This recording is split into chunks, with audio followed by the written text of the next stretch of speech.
screen. So let me give some context to what we're thinking here. Is we've been playing with this concept, one, of a lab where PIs or like just anybody can kind of like add their own lab to ResearchHub. And this would kind of be like your lab group. This kind of dives into a feature that we've been kind of working on and playing with and want to get your guys' opinion on, of like an electronic lab notebook where people can kind of take notes. And so we were in contact with a lab at UCLA. They have a PI with like 20 different PhDs underneath her. And part of the motivation for this was like, the PI wanted a way for people in her lab to capture notes. And then she wanted a way to be able to then go through and look at the notes, see what people are up to, see what they're stuck on, providing feedback. And so, yeah, that's like kind of the context over this whole project, but wanted to get everybody's opinions on here. So we would add like a My Labs section to the homepage. And then also have like labs where you can kind of just search up different people's labs. Basically, we'll let you kind of create your own lab and invite people to it. There's going to be some user kind of management stuff, like setting who's the PI, who's the PhD students, who's what in the lab. But then like once that's settled, you'll basically kind of like have your own lab page. We're still working on updating the designs for this lab page to be more similar to your profile page, where like in your profile page, you know, you have like a nice photo, you have a big section at the top explaining like who you are, what this is. We're updating the lab kind of page as well to be like that, where yeah, it can be like the Anton Lebed lab, and then you have a description, you can post an image, put an image there, but just something that makes it look nice. From there, kind of what this specific lab at UCLA wanted was they wanted a way they could kind of take notes on projects. So like they would create a project and each person in that lab would be able to like see these notes, and then they'd be able to contribute to the like each project's notes. So like maybe a couple people are collaborating over one project. They'd kind of be able to collaborate back and forth over here. They'd also have their own projects with their own notes, and so they'd be able to kind of take notes on those projects as things happened, as they did experiments, as they found new stuff happening.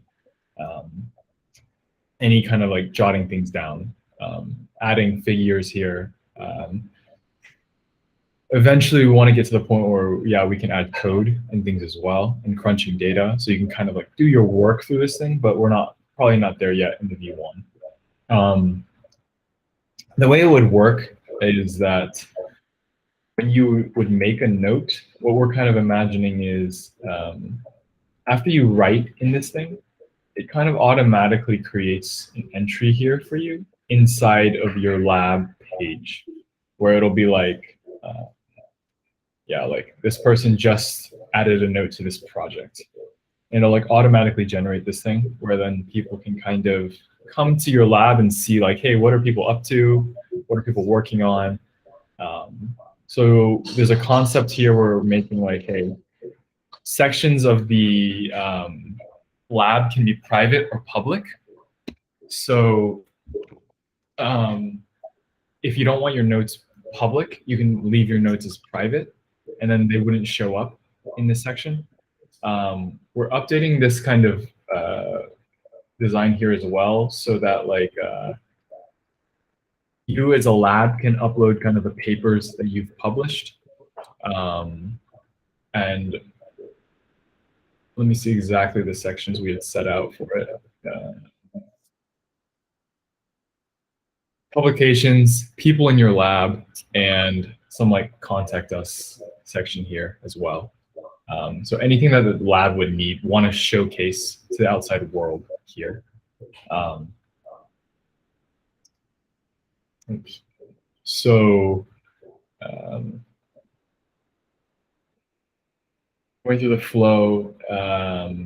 Yeah, so basically like notes, people would be, you could also make this private or public in your own profile. Like, hey, here are the notes that I've been taking on the projects that I've been doing. In here, we're updating the kind of view for projects. Instead of being cards like this, we kind of want to see like, hey, here's a project that people are working on. Here's like how many notes they have. Here's how many updates this note has for a PI. It's almost like a PI view of like, hey, here's my lab. Here are all the projects in my lab. Here are some of the updates that we've been getting in. And so, yeah, this is kind of like, there's a lot of screens here. I don't want to go through each individual one of these, but I just kind of want to get people's initial thoughts. Like, I don't know right now, like whether you guys kind of take notes while you guys are doing research, your own research, you know, whether you jot things down in places and whether you share those with people, and what your thoughts are on like being able to view other people's notes in your lab on certain projects, collaborating via this method.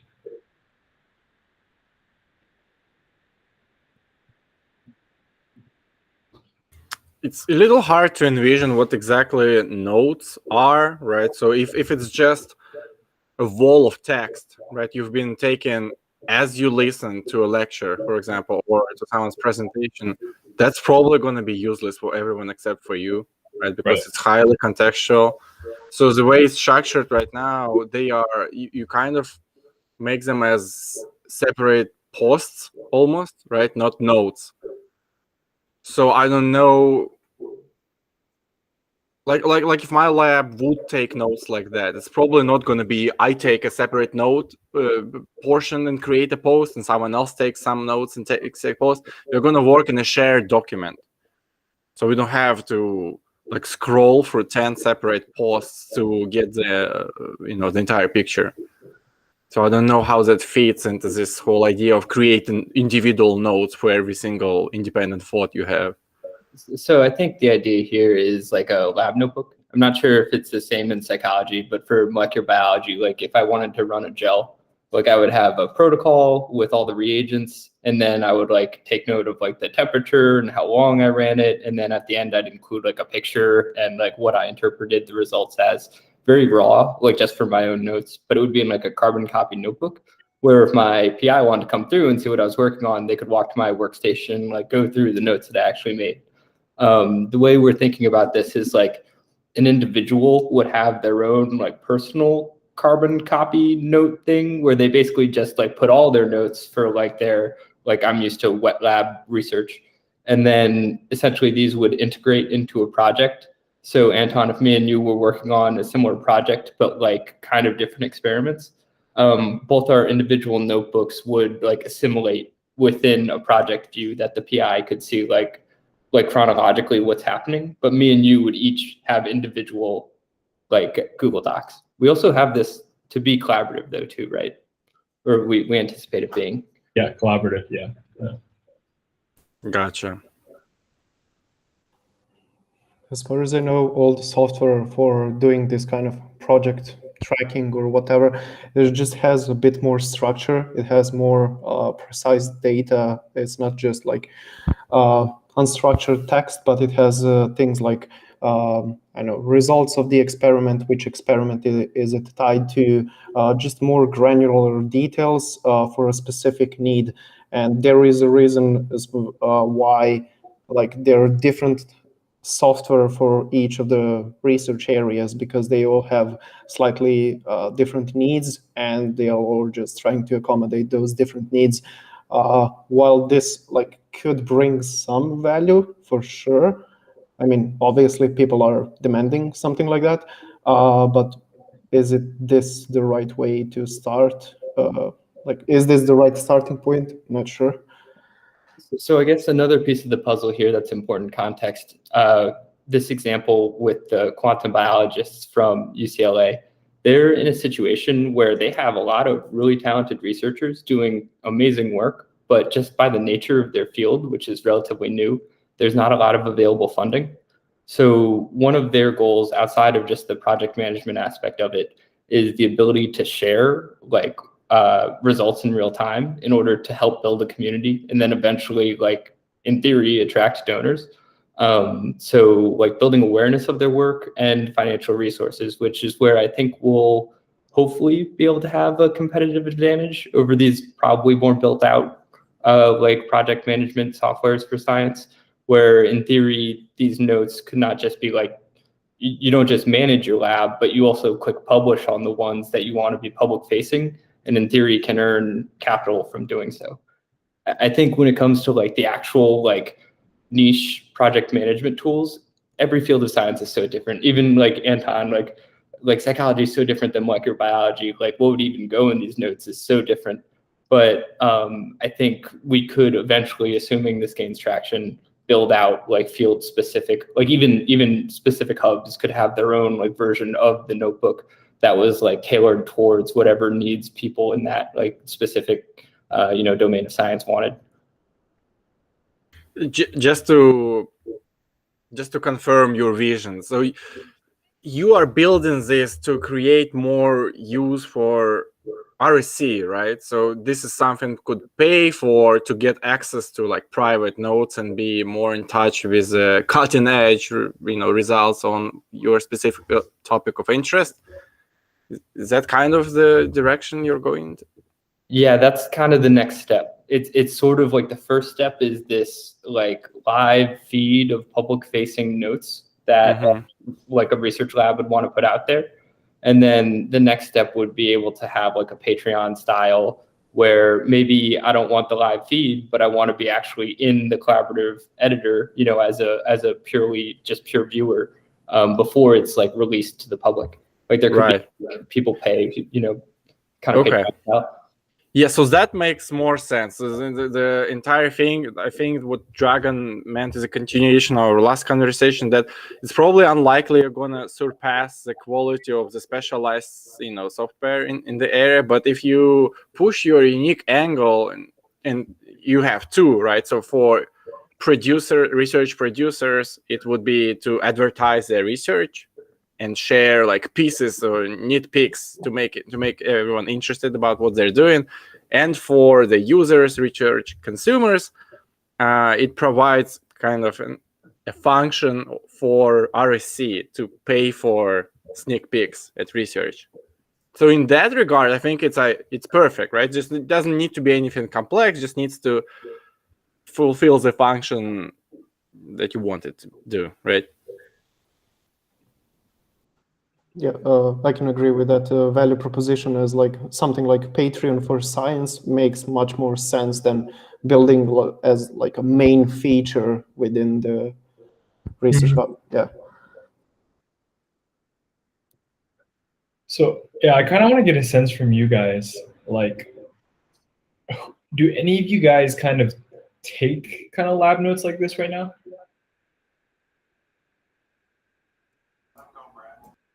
Does anybody in your labs, do any of your labs take these kind of notes or no? When I worked in industry before, there was like kind of a lab notebook that we had.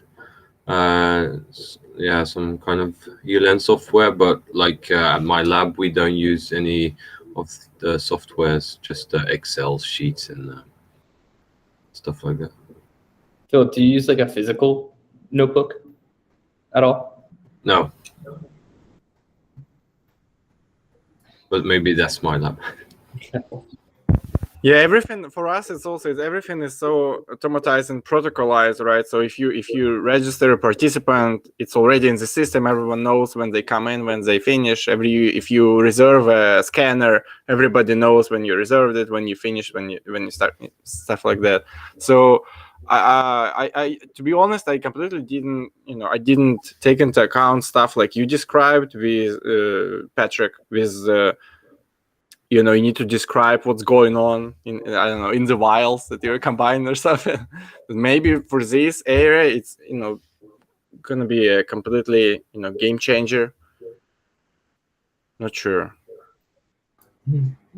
We never used any lab that I was part of. Never used any kind of like version tracking or whatever documentation. I know that CERN is very heavy on this kind of protocols, so there is definitely a huge opportunity and market for something like that. Yeah. One thing I want to get to is like when you imagine, let's say like you guys do use, maybe you start to use something like this. Would it be annoying in your workflow to do this? Potentially, yes.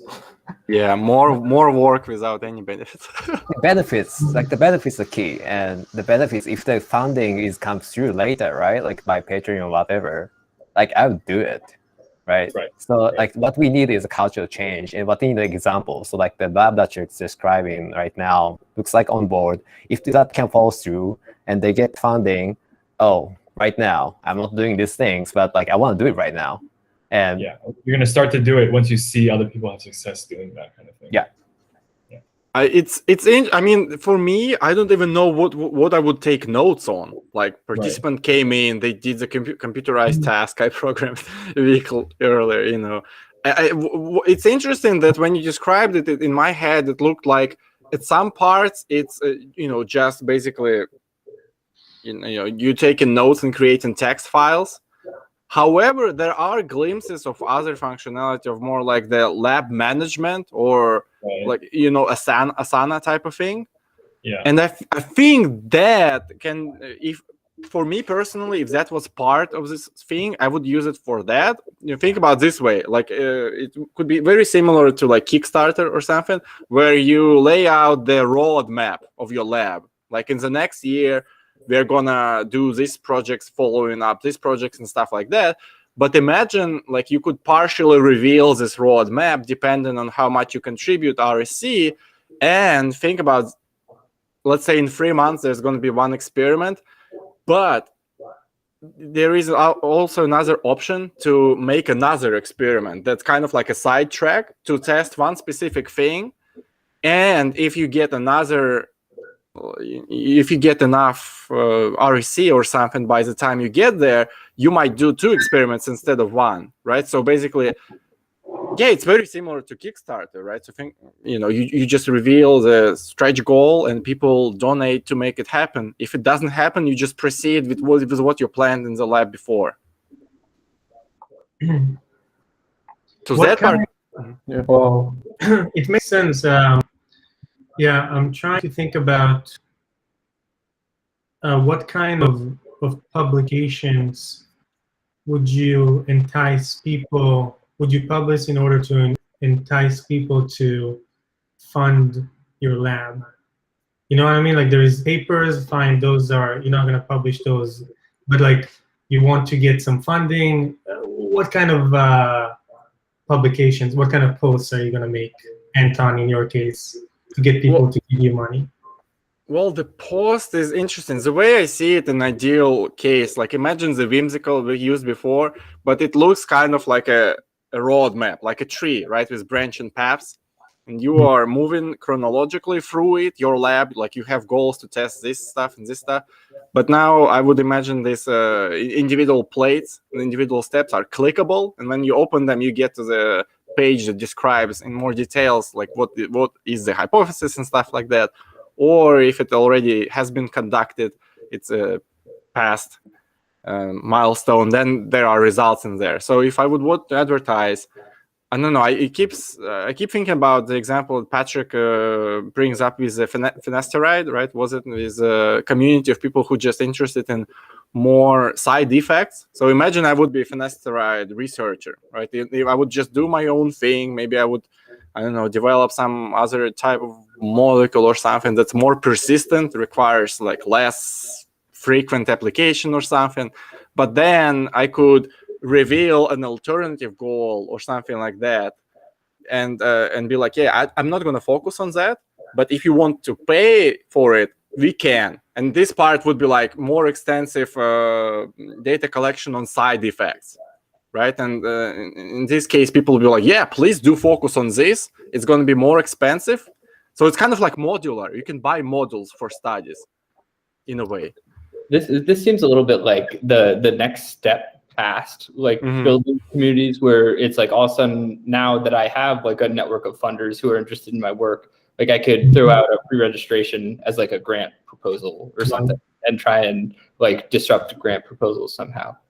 So Nami, you're pretty into the open science thing. Have you ever heard of open notebook science, where there are like some researchers, it's like pretty small, like there's maybe like 300 labs total that just publish like blogs of what's going on in their labs. I shared a link here in the chat, but this is sort of what we'd be hoping to help facilitate is like, I think a lot of it would be financially motivated, you know, for people who want to like attract funders or whatever, but also for those who are like open science motivated and just want to like have a public record of what's happening in their lab.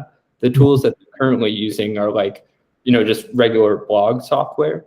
And so I think we could do this a lot better and hopefully like, you know, give them some kind of incentive to do this. So hopefully more people did. I guess is there, have you heard of this in psychology at all? Or is this just all kind of molecular biology?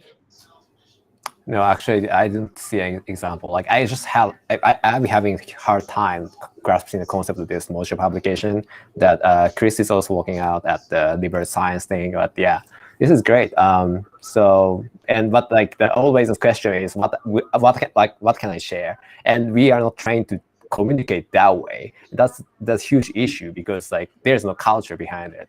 But yeah, so like we need training to produce that knowledge in the bite size, and that's also a huge hurdle. But there's an example, if they are training like materials on their exam, and then there's an incentive, people might be interested in doing that. But what would you share even like as your lab? I mean, as I think as a lab notes, I don't think it works for psychology. We can share stuff like maybe hypothesis, or we can share a script for a task. Right, and so think about it this way, right? Your entire experiment can have like 5 tasks, and you need to program all of those. What you can do to these early subscribers or something, right? People who get exclusive access to your notes. It's not going to be notes. It's just what you can do is you can finish one task, computerized task, and upload this script independently of others, so people can take a look. You know what I'm saying? Before you finish the entire product, or maybe upload some passages from the manuscript you're gonna try to publish soon. Well, yeah, I think you're like on the point. You're just saying like the hypothesis programs, like these like bite-sized information that people can digest would be great. I'm also almost like thinking about like 3 sections already in like each repo. There's a motivation, there's a solution, and what to define. Like that's the kind of like can apply to almost any context, I feel like. Because like we want to know that, like we don't want to know like just say people shouting some comment, right? But we want to know like what they're think, what they did, and what did they find. As those notes, though, right? Because they didn't look like notes to me. Like if you can create the body of the project, and maybe you can add, I don't know, could you categorize notes that these are the hypotheses? No, like it would be really nice if it would be more flexible, or you could label stuff more. Right, you can kind of create the body of the research. These are the hypotheses. These are the, I don't know, the script. This is the data, stuff like that. And you could add those chronologically. Yes, it makes sense because it's easier to produce those than to produce an entire manuscript. So people can get early access. But it's not notes. It's a finished product, just part of it. Someone will have to edit it, right? It's not going to be notes that I wrote and I'm going to upload. If I do that, it's going to be garbage, unreadable. So this is actually kind of an important distinction, because we had been talking about thinking of it more in the context of this lab who wants to have visibility into what's actually going on in their lab, and then in the same place have the ability to publish like specific like pieces of content in order to help build an audience. And so one thing that we've been like thinking about a lot is like, do you want people to publish lab notes directly, or is there maybe something more specific where it's like, oh, let's collaboratively aggregate stuff from everybody's notes in order to put into this one post that's more like consumer facing and easy to understand? So yeah, just the discussion that you guys are having is something we've had internally of like how to structure this, whether it should be like lab notes or lab notes plus the ability to publish stuff. Yeah, that second part, I think there is no way like a regular person can open a biochemistry lab book and understand stuff from there. Like if you understand stuff from a random like biochemistry lab, then you are probably a researcher yourself. So one example too, and this is just a very specific use case, N=1. There's a biohacking community where one person not academically trained has learned how to like genetically engineer flowers because he's trying to get specific pigments that don't exist. And so this is a person who's like citizen science, like experimenting with genetic engineering. And he shares his lab notes through a Google Doc and does kind of like I use reagent XBC and like 50 aliquots of like this solvent or whatever. And I don't know if anybody's actually reading it, but he's used that as almost like proof to get like articles written about him and stuff. And so like the average person won't want to read it, but there are very specialized audiences who do and are like, they gain a lot. And he also gains a lot because he gets to like meet people who are interested in his like in-depth work. So there is kind of like two resolutions of like the stuff that's actually happening, like where experts would be like, oh, this is cool. And then the public facing, we want to bring funders in to whatever we're producing in our lab. That's fair. I didn't think about that part. I mean, I guess like as long as the users have freedom to choose their focus, right? Some people can upload just everything, right? I drank some water today in the lab. Gonna post a note about it. As opposed to other users who meticulously work on this like perfect pitch type of presentation to show to all users to maximize the funds. Yeah, that's fair. I think another interesting thing that I'm thinking about at least is that by publishing certain content, you could have cross-lab collaboration. And I think I mentioned it before. I don't know in actuality if that's going to play out, but maybe like, two labs that are doing similar things could be posting, and they could, on your post, you could have, on your lab note or whatever, you could have people comment and start a conversation. That not sure happens. if we thought about that. We have a Vitaly, who's another power user. He posts all the time. He works in an imaging facility. And so almost all of his papers, he's like just a random collaborative author because so many people send him data where they need imaging. So he gets like tons of publications as like the third or fourth author. So I think it does make sense to have like two different labs to be able to collaborate on one project. Yeah, that reminds me that this probably needs the functionality of tagging and pinging people, right? So if you want someone to take a look at your recent publication or comment, or pulls them into conversation, can we have that? There's a work in progress. We just talked about that like an hour ago. Yeah.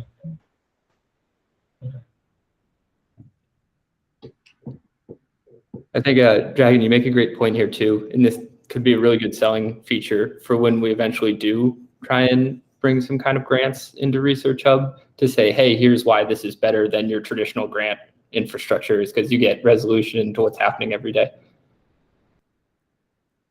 Do you think it would be okay ethically that, if let's say a certain lab has a lot of its content kind of like behind the communal paywall, like they posted the results to their like preliminary study, but they're right now hidden and everyone can see that it's hidden until they accumulate like a total of, I don't know, 100,000 RSC. Then they will reveal it to everyone.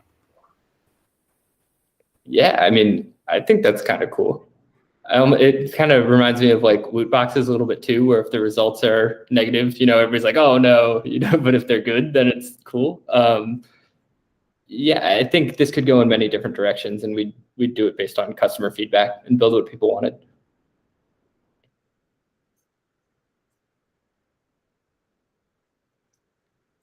Nicholas, it's also interesting that you mentioned the technical documentation. I don't know if you saw this, but I think bioRxiv and medRxiv stopped accepting publications that are about bioinformatic tools.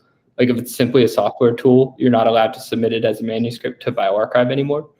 And that makes no sense to me. So I think that's something we could easily kind of help facilitate.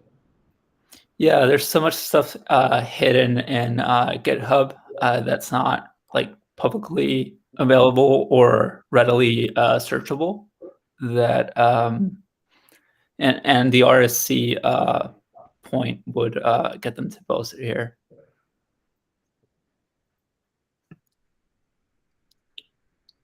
Cool. So we're at half an hour now, and like definitely happy to keep chatting for a little while as long as you guys are. Do you all have any more thoughts, kind of in general, on these designs and this feature, and what we should be thinking about before? There's just one other thing that I kind of wanted to talk about, or a couple other things. So it seems that in previous few community calls, the focus was on how do you expose science to the general public, and well, obviously, well, how do you integrate business model within it? I think generally for ResearchHub, it's a good approach and like a good direction for thinking, instead of focusing on like, I know, building GitHub for science, which seemed like that it deviated more than these kind of things that we are talking today. So yeah, just a thumbs up for that. Thank you for saying that. That's a great piece of advice. Just to reiterate, you're saying you think ResearchHub is a better focus on trying to have it be a tool for scientific communication than necessarily being like the infrastructure for where you store your data for your project and like collaborate internally? Yes, so I remember like somebody mentioning how do you as a scientist do some sort of activity and then manage to pay for your lunch for the day? Like that doesn't exist yet, and it seems that ResearchHub is moving in that direction, and that is new, and that is definitely a competitive edge. So yeah, it seems like a definitely like good way to think about it. Very cool.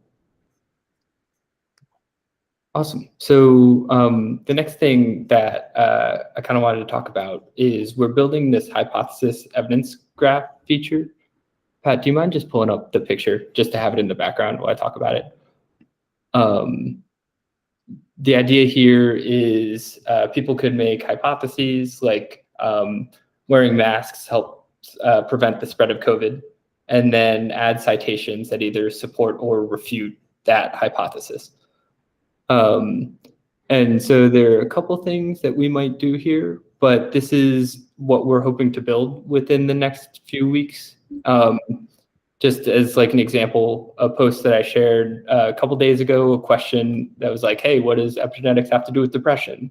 And then I added a paper today, just like browsing through Nature Translational Psychology. I saw an article that was like, hey, epigenetic signatures can be used as biomarkers for depression. So I went and yeah, exactly, a lot like Scite, basically like manual Scite rather than like the automated Google search. And so we're thinking about how we're going to build this page out for sure, where you can share a hypothesis and have people add citations and comment on the quality of the citations and relevant to the hypothesis.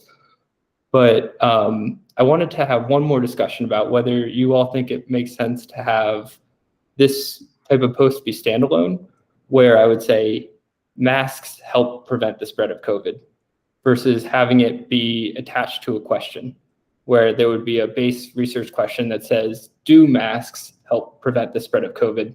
And then people could answer that with hypotheses that say, yes, masks do help prevent the spread of COVID, or no, masks don't. And then cite sources to support their arguments in either way. So yeah, curious about overall thoughts here, and then the structure of standalone hypothesis or question tied to hypothesis.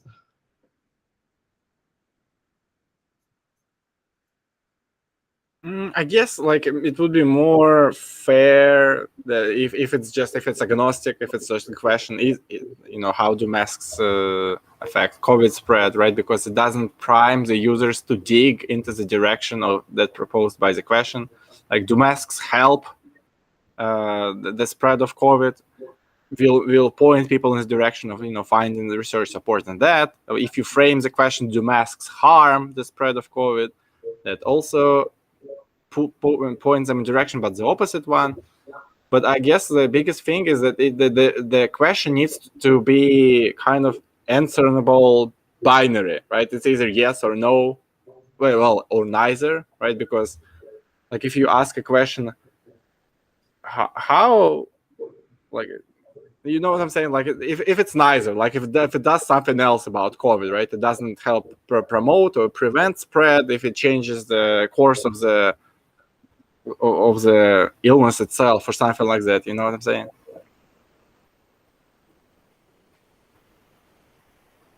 So it needs, I think agnostic is the way to go, and you will need to delete a lot of posts that are worded in a weird way.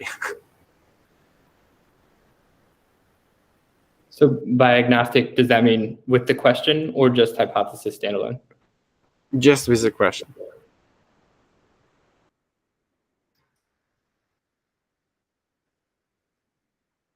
Does anybody else have a preference there?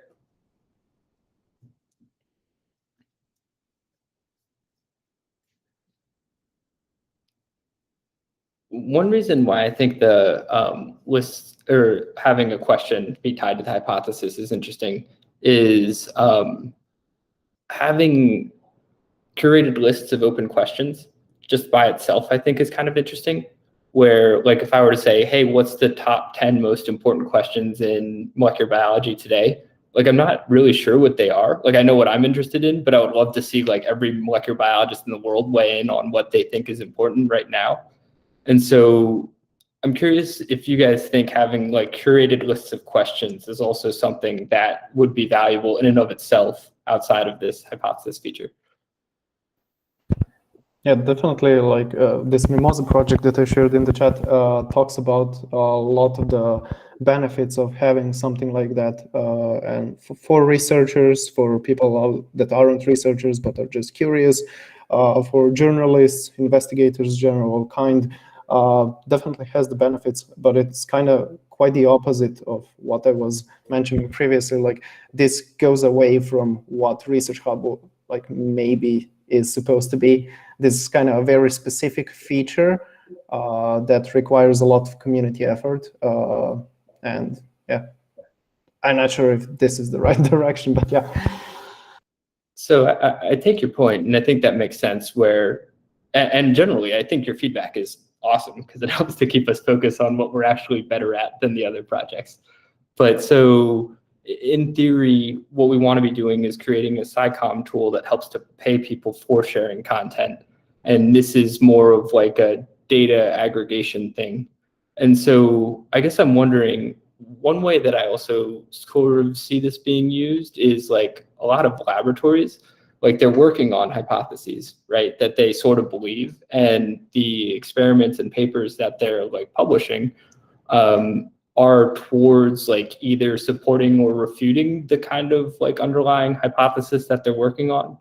So I'm wondering if this could be sort of a tool that labs also used in order to like help organize the information that they're publicly presenting, where it's like, if I'm a lab that works on the spread of COVID, my hypothesis that I'm doing research on is, yes, masks help to stop the spread. And I can include citations, which are like other people's research, and then also like experimental data. Maybe I did some like droplet analysis of like somebody sneezing, into a mask or whatever. So yeah, through the context of like also public facing of researchers adding information towards whatever hypothesis they're working to in a given moment.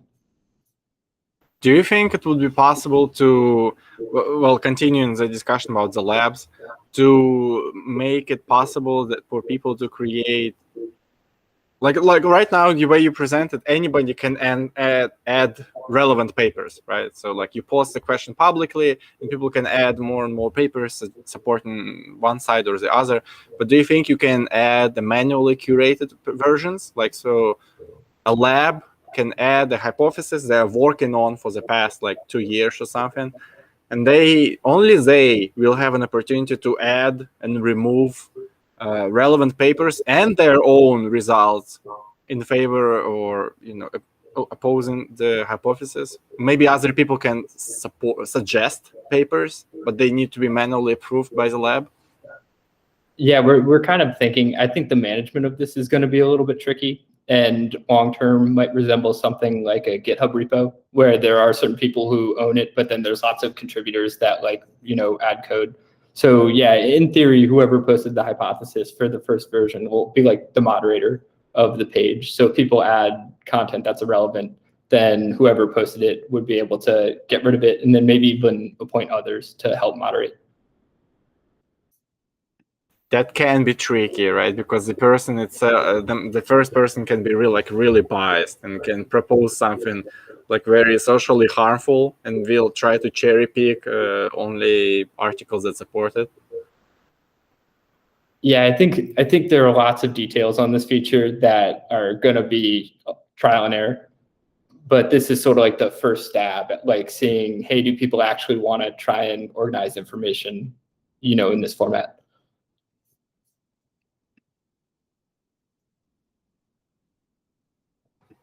Generally, I think it's a interesting thing to explore, but yeah, as said by you, Patrick and Anton, there is a lot of risk and things to figure out. But yeah, it could be an interesting avenue for sure.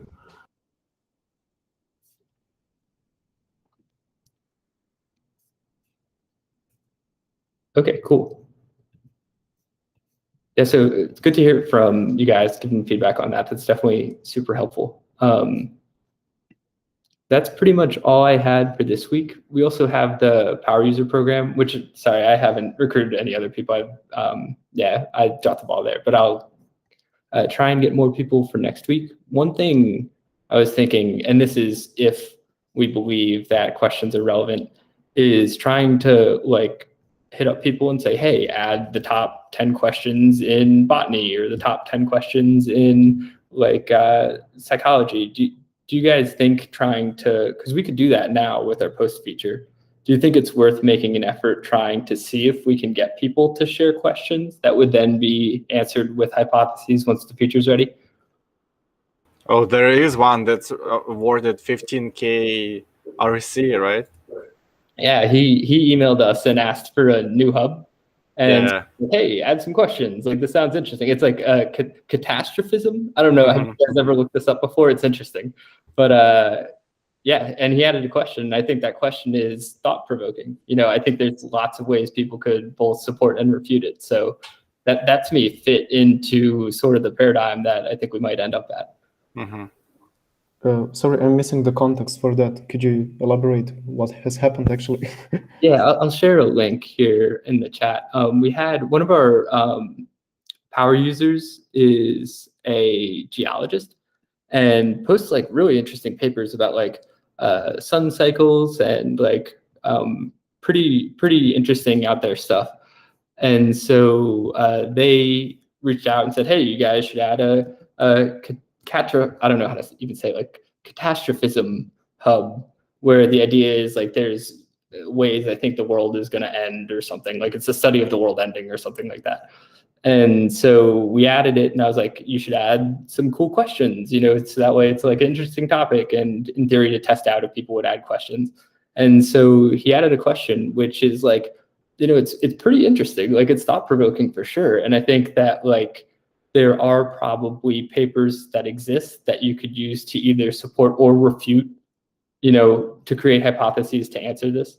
So yeah, one thing I was thinking about doing is spending some time this week and even adding to our power user thing, be 50 RSC for every question or something, research question in your field or open question in your field. And I think that's a really low effort way to get people to post, because it's pretty easy to be hey, what do I think is interesting in my field? I'll add one question to this hub. So it's not totally formed in my mind yet, but trying to do some outreach to try and put together lists of top questions in each hub. I like that. It could be a really great collection on different topics and obviously a curated one. So having that would be cool. funny. There are like papers that are published that are like, hey, the top 100 open questions in like animal science or something, but there's no repository of people keeping track of what others are working on. Funders will do it sometimes, like we're trying to fund stuff in this field, but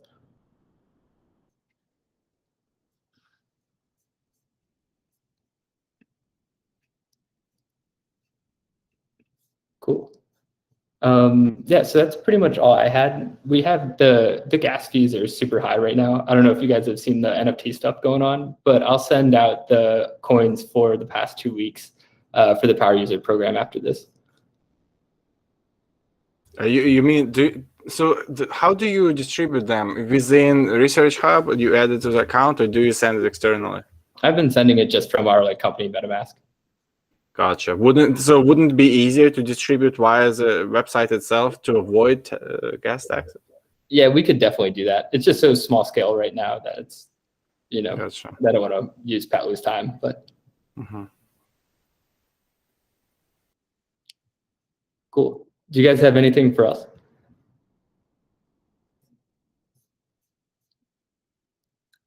Now, I mean, I'm putting together the Git book now too. So if you want to touch base at some point about like hey, here's how you can know the rights to your publications, I think that'd be cool. Yeah, sounds good. Awesome. Well, thank you guys. I appreciate it. It's good seeing everybody. See ya. See ya.